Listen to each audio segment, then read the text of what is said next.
민수기 28장 1절부터 31절까지 돌아가면서 한 절씩 읽겠습니다. 여호와께서 모세에게 말씀하여 이르시되 이스라엘 자손에게 명령하여 그들에게 이르라. 내 헌물 내 음식인 화제물 내 향기로운 것은 너희가 그 정한 시기에 삼가 내게 바칠지니라.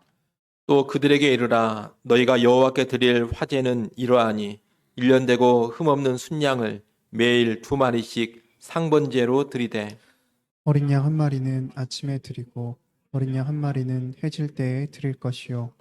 또 고운 가루 10분의 1 에바에 빻아낸 기름 4분의 1 흰을 섞어서 소제로 드릴 것이니 이는 신의 산에서 성번제로서 여호와께 드리는 향기로운 화제며 또 그 전제는 어린 양 한 마리에 4분의 1 흰을 드리되 거룩한 곳에서 여호와께 독주의 전제를 부어 드릴 것이며 해질 때에는 두 번째 어린 양을 드리되 아침에 드린 소제와 전제와 같이 여호와께 향기로운 화제로 드릴 것이니라. 안식일에는 1년 되고 흠없는 순양 2마리와 고운 가루 10분의 2에 기름 섞은 소제와 그 전제를 드릴 것이니 이는 상번제와 그 전제 외에 매 안식일의 번제니라. 초하루에는 수송아지 2마리와 순양 1마리와 1년 되고 흠없는 순양 7마리로 여호와께 번제를 드리되 매 수송아지에는 고운 가루 10분의 3에 기름 섞은 소제와 순양 한 마리에는 고운 가루 10분의 2에 기름 섞은 소제와 매 어린 양에는 고운 가루 10분의 1에 기름 섞은 소제를 향기로운 번제로 여호와께 화제를 드릴 것이며 그 전제는 수송아지 한 마리에 포도주 반 흰이요 순양 한 마리에 3분의 1 흰이요 어린 양 한 마리에 4분의 1 흰이니 이는 1년 중 매월 초하루의 번제며 또 상번제와 그 전제 외에 순염소 1마리를 속죄제로 여호와께 드릴 것이니라.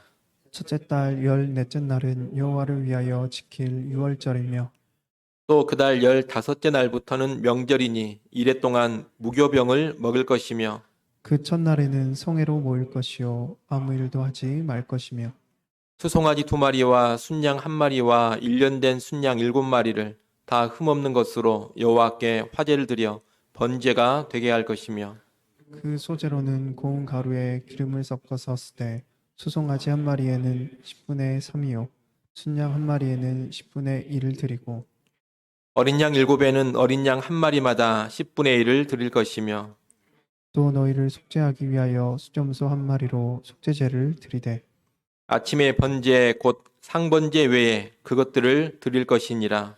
너희는 이 순서대로 이래 동안 매일 여호와께 향기로운 화제의 음식을 드리되 상번제와 그 전제 외에 드릴 것이며 7째 날에는 성회로 모일 것이요 아무 일도 하지 말 것이니라. 칠칠절 처음 익은 열매를 드리는 날에 너희가 여호와께 새 소제를 드릴 때에도 성회로 모일 것이요 아무 일도 하지 말 것이며 수송아지 2마리와 순양 1마리와 1년 된 순양 7마리로 여호와께 향기로운 번제를 드릴 것이며 그 소제로는 고운 가루에 기름을 섞어서 쓰되 수송아지 한 마리마다 10분의 3이요 순양 한 마리에는 10분의 2요 어린 양 7마리에는 어린 양 1마리마다 10분의 1을 드릴 것이며 또 너희를 속죄하기 위하여 수점소 한 마리를 드리되 같이 봅니다. 너희는 다 흠없는 것으로 상번제와 그 소제와 전제 외에 그것들을 드릴 것이니라. 아멘. 민수기 28장과 29장은 정기적으로 하나님께 드려야 될 제사에 관한 규례입니다. 이제 이스라엘 백성이 가나안 땅에 들어가면 정착 생활을 하게 되는데 정착하며 살게 될 그 땅에서 드려야 될 정기적인 제사를 하나씩 하나씩 알려주고 있는 겁니다. 이 제사들은 출애굽기 23장과 29장 그리고 레위기 23장에서 이미 가르쳐 줬던 말씀들입니다. 그런데 광야 40년을 지나고서 가나안 땅에 들어가기 직전에 이제 출애굽 2세대를 향해서 다시 한번 그 제사들에 관한 말씀을 주고 있는 겁니다. 민수기 28장과 29장에서는 모두 8가지의 정기적인 제사가 나오는데 이 제사들을 살펴보기에 앞서서 먼저 제사 예배와 연관된 몇 가지 기본적인 개념을 봐야 되겠습니다. 2절 말씀을 한번 읽어보십시오. 28장 2절 말씀 여러분이 읽습니다. 이스라엘 자손에게 명령하여 그들에게 이르라. 내 헌물, 내 음식인 화제물, 내 향기로운 것은 너희가 그 정한 시기에 삼가 내게 바칠지니라. 아멘. 이 말씀에 보면 제사, 예배에 관한 몇 가지 기본적인 개념을 알 수가 있습니다. 일단 예배는 하나님의 명령입니다. 명령하여 그들에게 이르라 이렇게 되어 있습니다. 제사, 예배는 하나님의 명령이라는 겁니다. 여러분, 명령이라는 것은 선택사항이 아닙니다. 드리고 싶으면 드리고 드리기 싫으면 안 드려도 되는 그런 것이 아니라는 겁니다.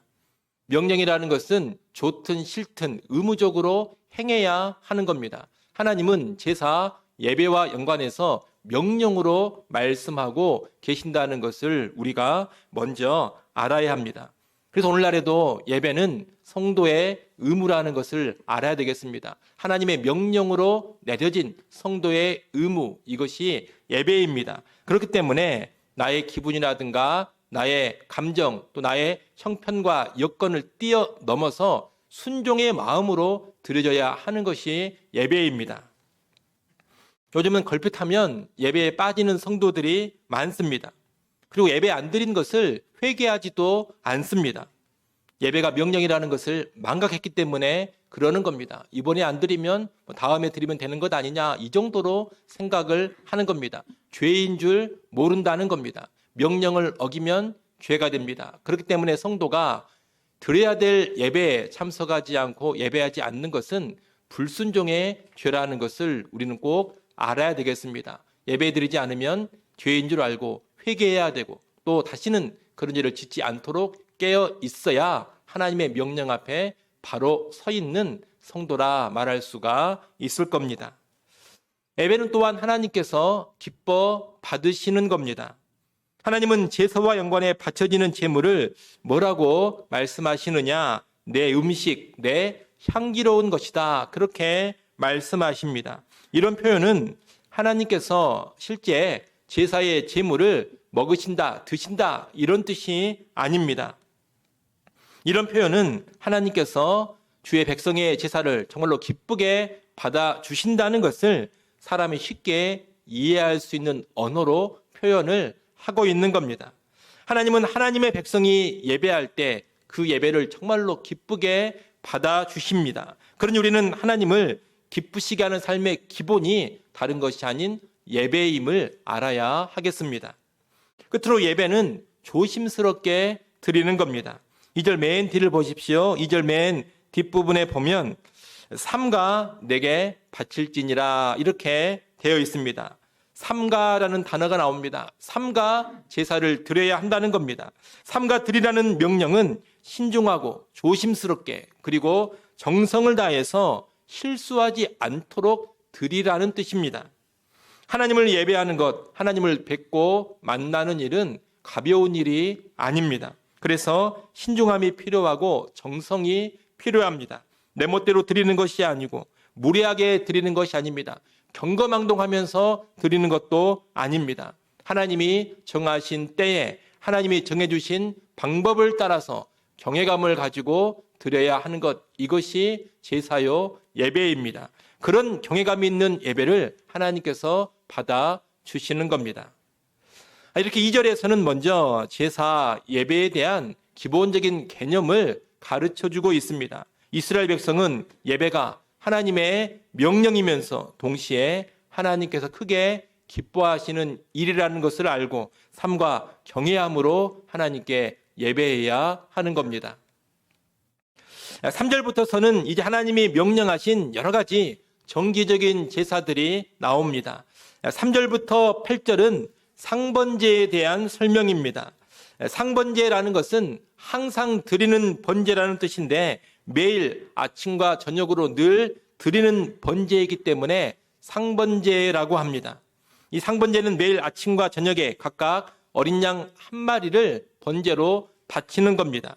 그런데 이때 고운 곡식가루와 기름을 섞어 드리는 소제 그리고 독주를 뿌리는 전제를 함께 드립니다.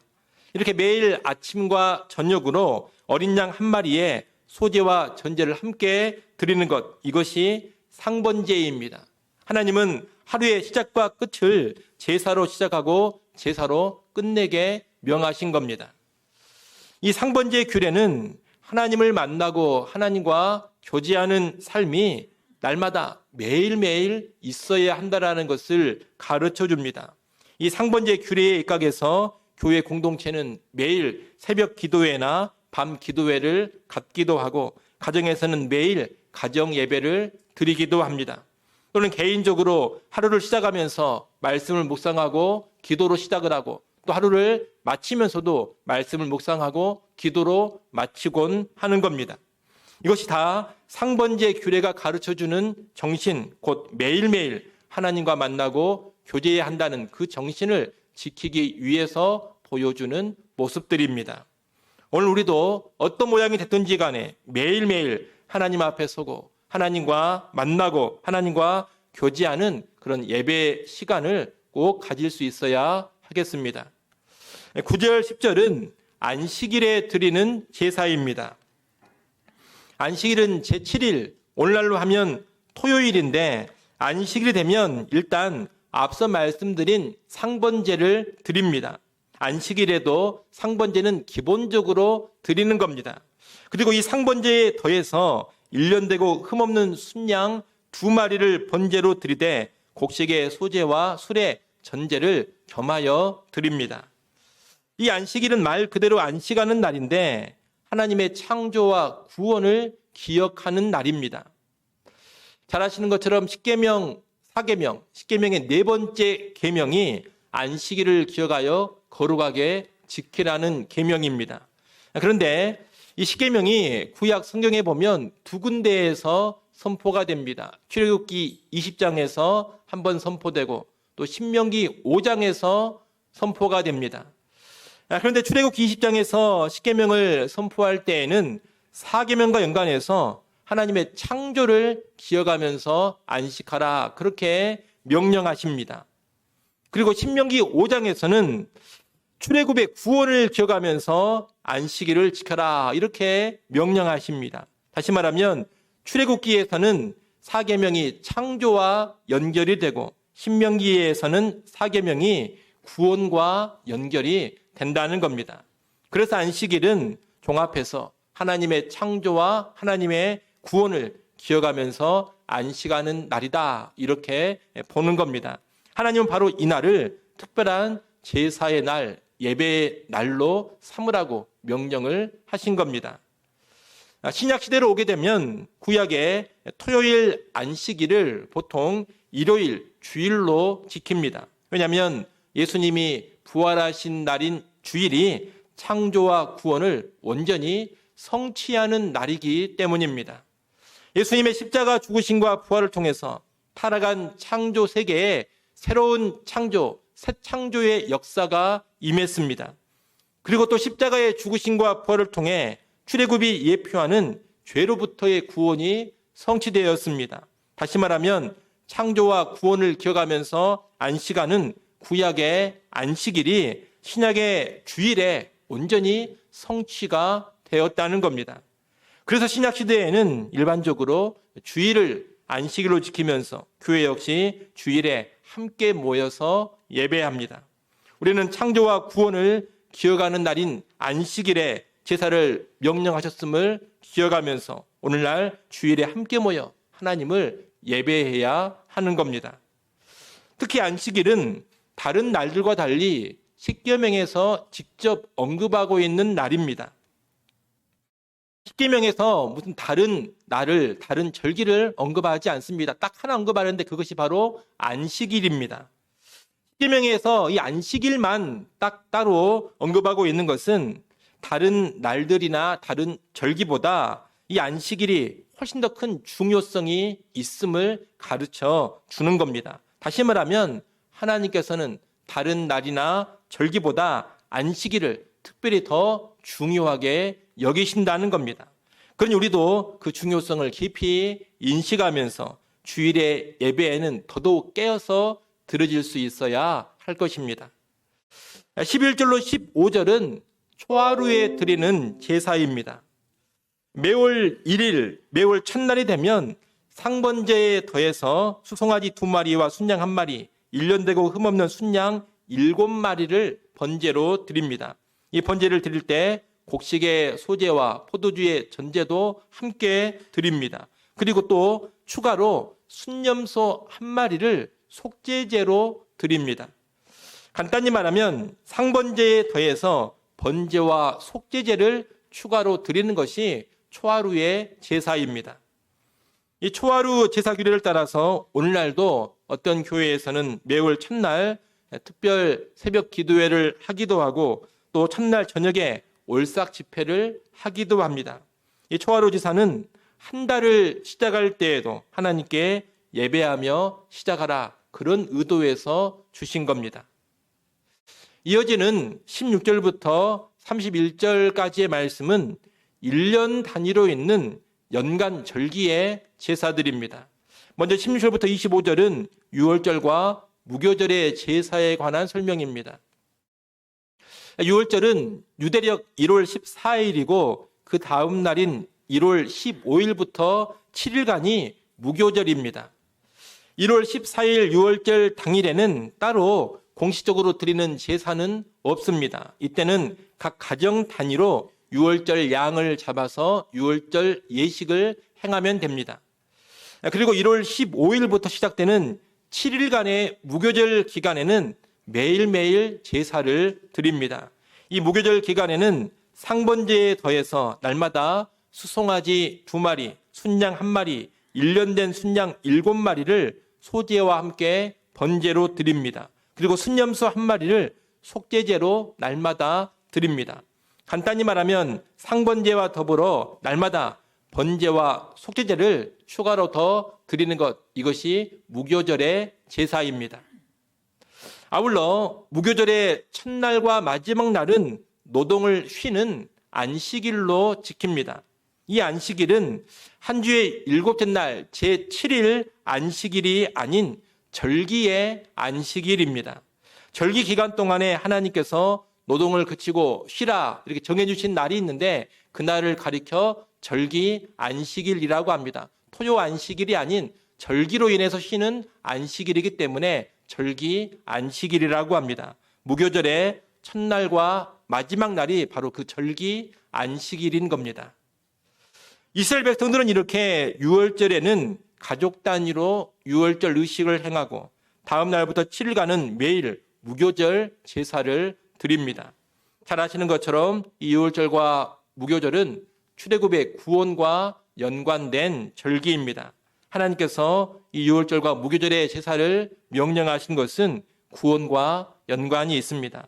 이스라엘은 가나안 땅에 들어가서도 하나님이 어떻게 우리를 애굽의 종되었던 상태에서 구원하여 주셨는가, 얼마나 큰 은혜를 우리에게 베풀어 주셨고 얼마나 큰 권능으로 우리를 구하셨는가, 이것을 늘 기억하면서 유월절을 지키고 무교절 제사를 드려야 하는 겁니다.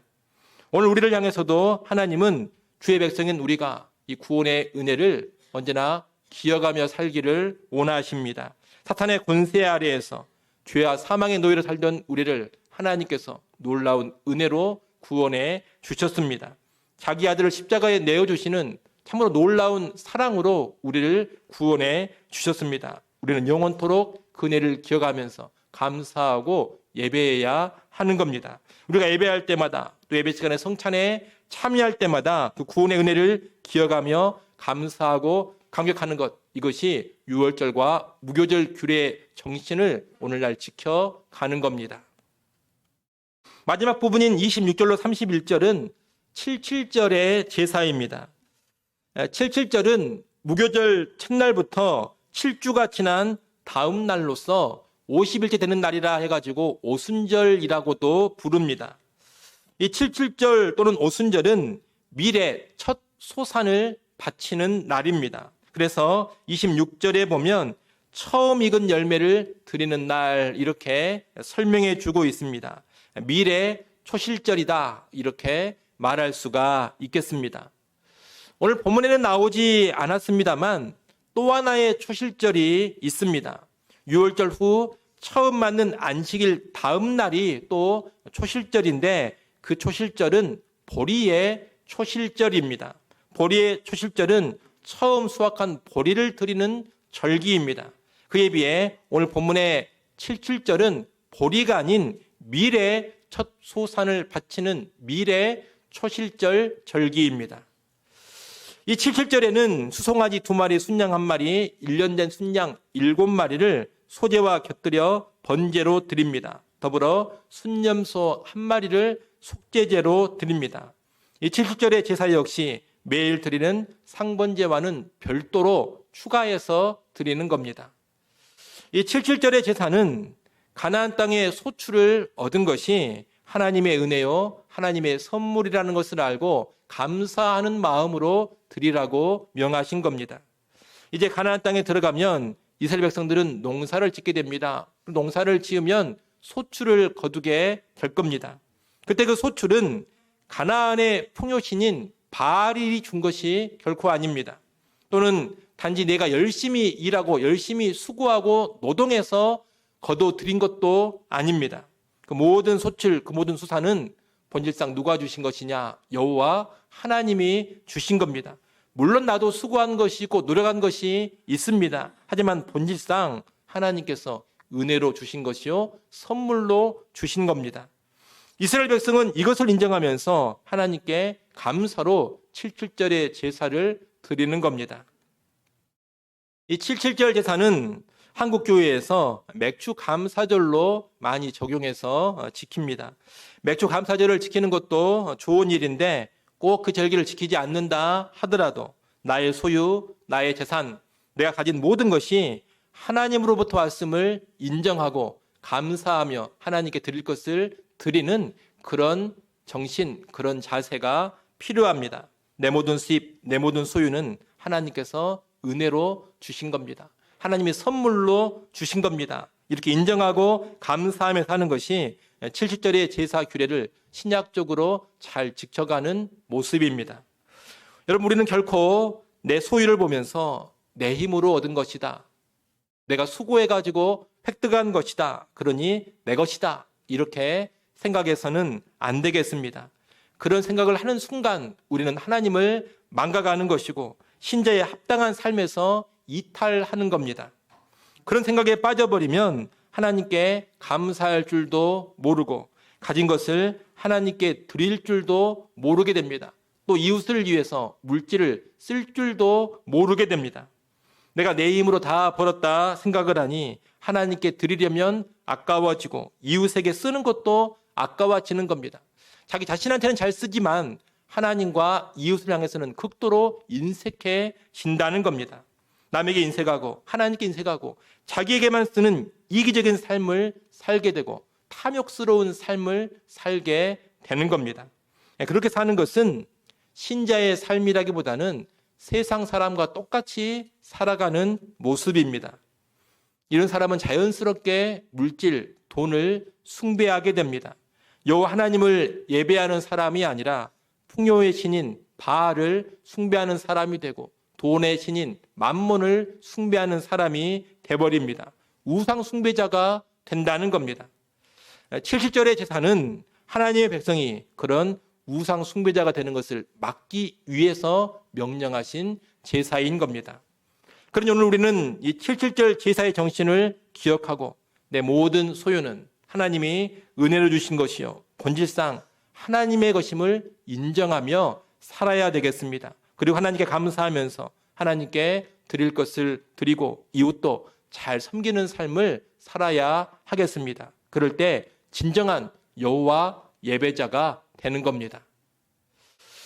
여기까지 해서 오늘 본문에 여러 가지 제사들을 간략하게 살펴봤는데 끝으로 하나 생각해 볼 것이 있습니다. 그것은 뭐냐? 대체 하나님은 왜 이리도 많은 제사, 이렇게도 많은 예배를 명령하고 계시는가 하는 겁니다. 방금 우리가 본 것처럼 이스라엘 백성이 가나안 땅에 들어가서 드려야 될 제사가 이 예배가 정말로 많습니다. 하루 단위로 보자면 어떤 예배가 매일 드려집니까? 상번제가 매일 아침과 저녁으로 드려집니다. 매일 2번의 제사가 기본적으로 드려진다는 겁니다. 일주일 단위로 보면 또 안식일에 안식일 제사가 따로 드려집니다. 한 달 단위로 보면 매월 첫째 날 초하루에 또 제사가 드려집니다. 매일 드리는 제사가 2번 있고 일주일마다 드리는 제사가 있고 또 한 달마다 드리는 제사가 있는 겁니다. 그것만이 아닙니다. 또 연간 절기에 따른 제사들이 있습니다. 유대력 1월에 유월절 의식과 무교절의 제사가 있습니다. 또 유대력 3월에 77절 제사가 있습니다. 또 우리가 다음 주에 보겠습니다만 유대력 7월에도 3개의 절기가 있고 그 3개의 절기에도 다 제사를 드립니다. 이렇게 보면 예배가 정말로 많지 않습니까? 이스라엘은 매일, 매주, 매달, 연간 단위로 계속해서 하나님께 예배하고 또 예배하는 겁니다. 이렇게 빈번한 예배를 명하시는 것은 하나님 예배를 무척 중요하게 여기심을 보여줍니다. 하나님이 예배를 아주 특별하게 보고 계시고 중요하게 여기고 계신다는 겁니다. 그러니 이렇게도 많은 예배를 명하고 계시는 겁니다. 그러면 하나님은 왜 이렇게 예배를 중요하게 여기시며 빈번한 예배를 명하실까요? 그 이유가 무엇입니까? 여러 가지를 생각해 볼 수가 있겠습니다만 이 시간에 크게 2가지 이유만을 말씀드리겠습니다. 첫째는 예배는 인간의 가장 기본적인 본분이기 때문입니다. 인간은 피조물입니다. 피조물인 인간은 어떤 존재냐? 하나님을 영화롭게 하는 존재입니다. 하나님을 영화롭게 하라고 지어진 존재, 그게 바로 인간이요, 바로 우리입니다. 그리고 하나님을 영화롭게 하는 핵심, 하나님을 영화롭게 하는 기본이 무엇이냐? 다른 게 아니라 바로 예배입니다. 우리가 흔히 하나님을 영화롭게 하는 것이 인생의 목적이다, 그렇게 말하지 않습니까? 이 땅을 살아가는 동안에 하나님을 영화롭게 하는 많은 방편들이 있을 겁니다. 근데 여러분, 하늘에 올라가면 대체 무엇을 통해서 하나님을 영화롭게 합니까?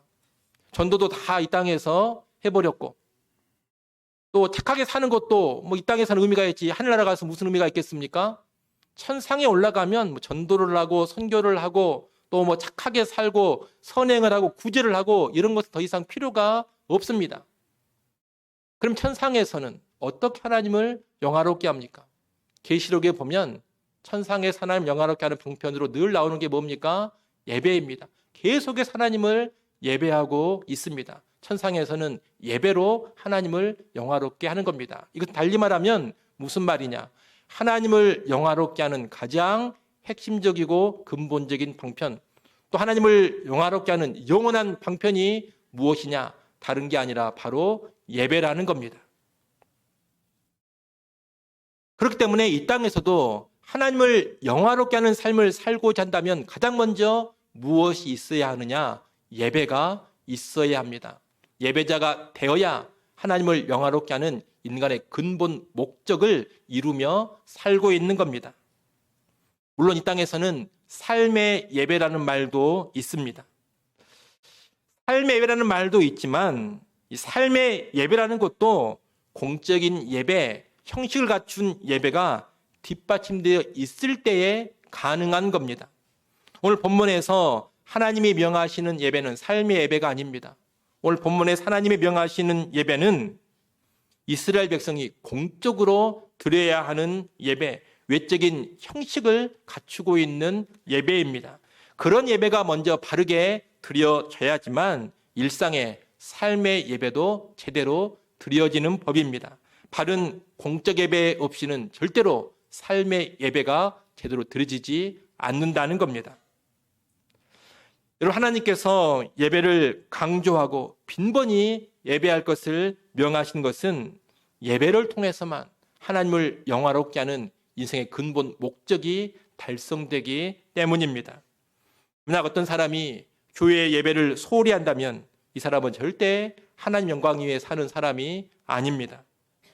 예배 드리고 싶으면 드리고, 드리기 싫으면 안 드리고, 무슨 일만 있으면 예배를 쉽게 빠지는 사람은 인간의 본분을 망각하며 살고 있는 사람입니다. 하나님 앞에서 결코 영적으로 성공하는 인생이 아닌 겁니다. 그런 여러분, 여러분의 예배의 삶을 다시금 잘 돌아보시기를 바랍니다. 예배는 바르게만 드려진다면 다다익선입니다. 바르게만 드려진다면 많이 드리면 많이 드릴수록 좋다는 겁니다. 하나님은 매일 아침 저녁으로 예배하라, 안식일에 예배하라, 그리고 초하루에 예배하라 명령하십니다. 중요한 절기들에도 예배하라 명령하십니다. 그 정도는 드려야 인간의 본분을 유지하면서 하나님 영광을 위해 사는 삶이 가능해지기 때문입니다. 물론 지금은 신약시대이기 때문에 이런 여러 예배를 문자 그대로 다 행할 것은 아닙니다. 꼭 매일 아침에 무슨 공식적인 예배를 드려야 되고 저녁에도 교회에서 예배를 드려야 되고 초하루 예배를 꼭 드려야 하는 그런 것은 아니라는 겁니다. 또는 성경의 절기에 해당되는 예배를 꼬박꼬박 만들어 놓고 그 날들마다 예배해야 하는 것도 아닙니다.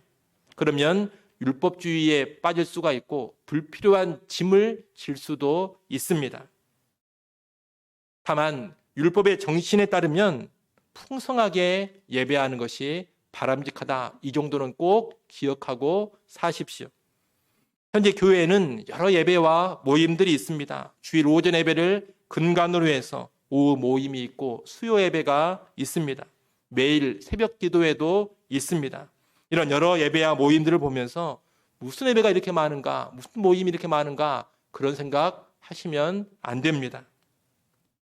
그런 생각이나 그런 말은 영적인 수준이 빈약하고 영적인 상태가 나약한 자들이 하는 말이요 생각입니다.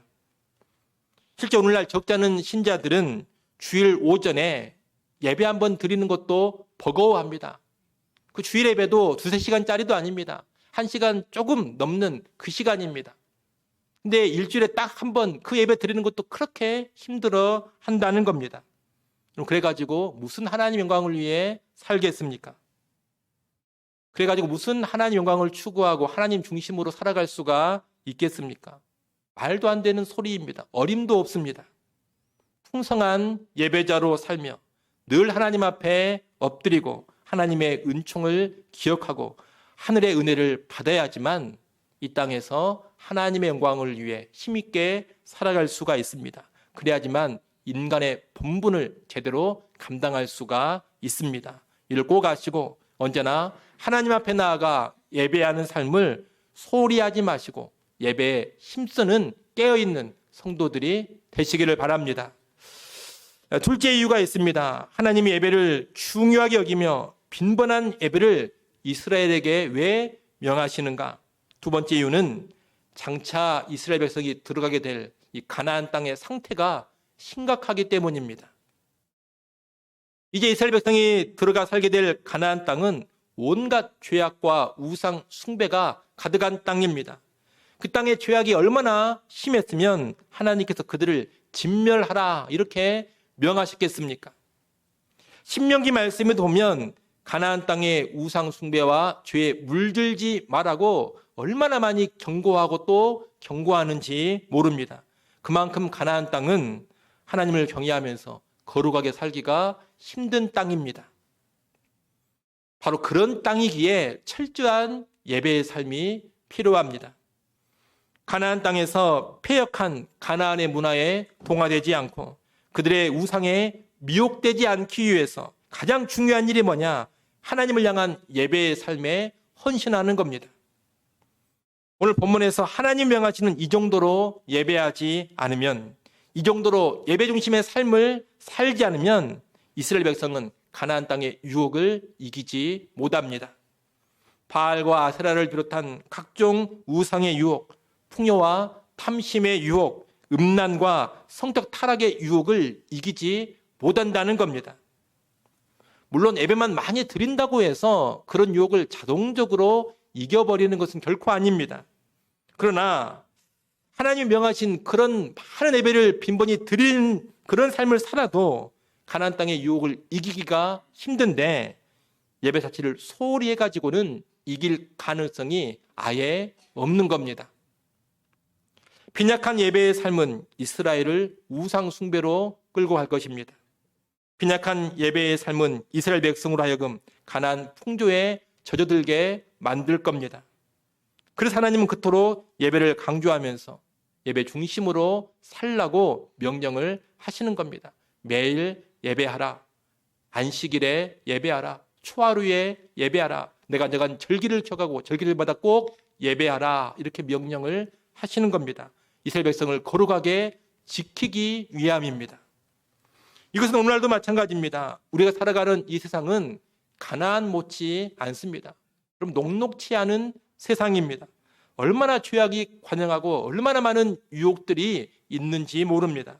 세상의 헛된 욕망을 버리고 거룩하게 성도답게 사는 것이 절대로 쉽지 않습니다. 여러분, 세상을 보십시오. 수많은 세상 사람들은 탐욕의 길로 가고 있습니다. 무수한 세상 사람들이 세상을 사랑하는 길로 가고 있고 우상을 숭배하는 길로 가고 있습니다.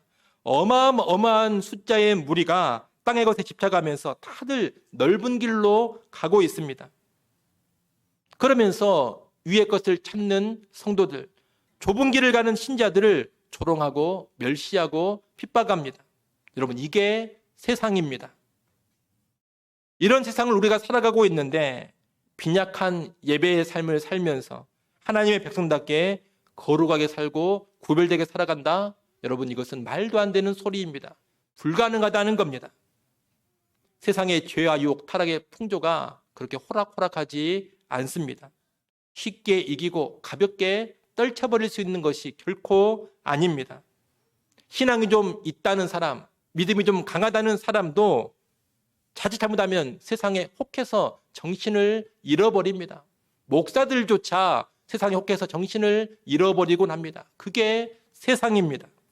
그 정도로 세상은 악한 힘과 영향력이 강합니다. 그러기에 신자라 하더라도 예배를 회피하면 세상으로 향하게 됩니다. 예배 자리 떠나면 세상을 사랑하고 섬기는 길로 가게 됩니다. 예배에 나태해지면 우상을 열렬히 섬기게 됩니다. 이를 막기 위해서는 부지런히 예배하고 늘 참된 예배자로 서야 합니다. 수시로 예배하면서 우리의 영적 시야를 새롭게 해야 하고 하늘의 힘과 능력을 공급받아야 합니다. 교회 공적 예배는 물론이거니와 여러분의 가정과 일터도 예배의 처소가 되게 해야 합니다. 하루의 시작과 끝을 말씀과 기도로 열고 닫아야 합니다. 기회 되는 대로 하나님을 높이고 감사하며 찬양해야 합니다. 모든 예배를 영과 진리로 깨어 드려야 합니다. 그래야지만 세상의 풍조와 유혹을 이기며 세상의 죄에 물들지 않고 거룩하게 살 수가 있습니다. 하나님의 백성답게 살아갈 수가 있는 겁니다. 이를 명심하시고 우리 예배의 삶을 다시금 잘 점검하시기를 바랍니다. 아니라고 나태한 예배의 삶이 아닌 하나님이 요구하시는 예배의 수준으로 우리 예배의 삶을 끌어올리시기를 바랍니다. 그럴 때 우리가 거룩한 백성으로 살아갈 수 있을 겁니다. 오늘 말씀을 정리합니다. 우리는 오늘 정기적으로 드려야 하는 여러 가지 제사들을 살펴봤습니다. 각각의 제사들을 통해서도 우리가 배우고 적용할 점들이 있습니다. 하지만 좀 큰 맥락에서 왜 하나님께서 이스라엘 백성에게, 자기 백성에게 이렇게 예배를 강조하고 많은 예배를 명령하고 계시는가, 그 이유를 잘 아셨으면 합니다. 예배는 하나님의 백성의 생명줄과도 같은 겁니다.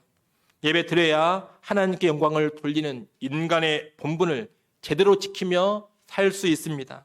예배가 살아야 신앙이 살고 거룩한 삶이 살아납니다. 예배에 성공해야 신앙생활도 성공합니다. 예배에 헌신해야 세상에서 하나님의 백성답게 살아갈 수가 있습니다. 이를 명심하시고 교회 모든 예배에 열심을 품으시고 예배의 성공자로 살아갈 수 있기를 간절히 축원합니다. 기도하겠습니다.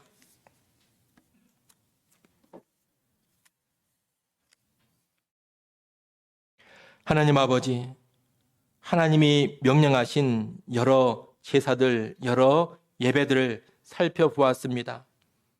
이스라엘 백성에게 있어서, 하나님의 백성에게 있어서 예배가 얼마나 중요한지를 우리가 마음 깊이 새기게 하여 주시옵소서. 예배가 살아야 나의 신앙이 살고, 예배에 성공해야 나의 신앙생활에 성공하고 인생도 성공한다라는 것을 꼭 깨닫게 하여 주시어서 예배에 열심을 품게 하시고 예배의 성공자로, 참된 예배자로 살아가게 하여 주옵소서. 교회 모든 예배와 모임을 귀하게 여기게 하여 주옵소서. 모이기를 패하는 자들의 습관을 따르지 않게 하시고, 더욱더 재림의 날이 다가올수록 모이는 일에 힘쓸 수 있는 성도들, 예배에 힘쓸 수 있는 성도들 다 되게 하여 주옵소서. 그래 우리의 삶이 하나님께 영광 돌리는 삶이 되게 하시고, 우리의 삶이 이 타락한 세상에서 거룩한 삶 되게 하여 주옵소서. 예수님의 이름으로 기도드리옵나이다. 아멘.